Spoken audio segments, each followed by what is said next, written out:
Jeg er født her i Viborg i 1939 i Ibsgade.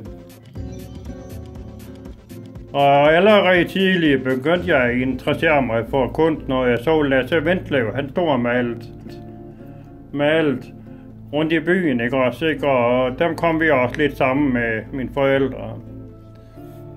Så allerede i 1964 rejste jeg til Provence, hvor jeg har fundet mine motiver og mit liv, som har betydet meget for mig. Det er farver, som jeg arbejder med, som er det vigtigste i mine billeder. Ikke så meget motivet, men en farveoplevelse og udtryk, lys og varme, vegetation og blomster. Det er det, som jeg arbejder med. Så det er svært indimellem, og kan blive ved med at have overskud til at kunne arbejde med de rene farver, fordi der skal meget energi til. Men jeg kæmper hver dag, og håber da, at jeg kan blive ved i nogle år endnu, selvom jeg er blevet 77.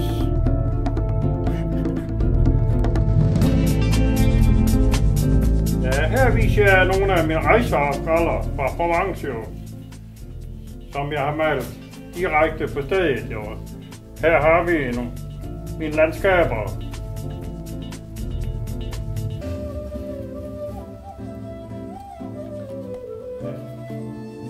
Jeg cykler over, det er mine inspirationer, kommer ved at cykle rundt i naturen i Provence. Jo. Og så når jeg kommer hjem, så har jeg lavet de her akvareller. Jo. Det har været dejligt at cykle rundt i Provence. Jo. Og få den inspiration, som hjælper mig.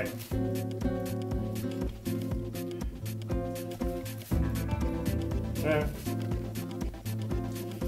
Det er sådan nogle ting, som jeg har lavet, som jeg ikke laver mere. Ja, så sådan.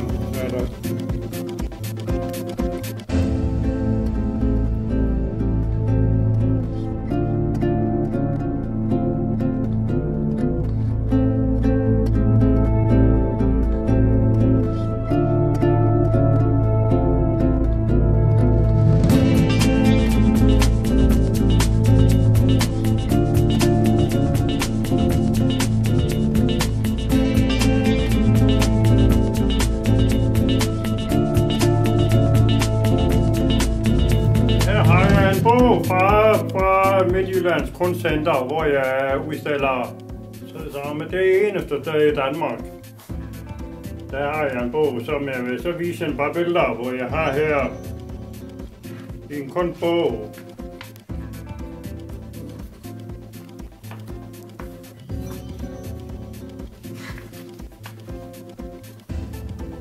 Det er jeg glad for at udstille, ikke også? Som det er Europas største galleri.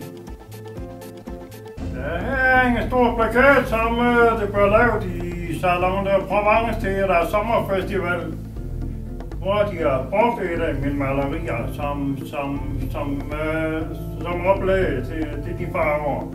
De provençalske farver, rød, blå, grønne.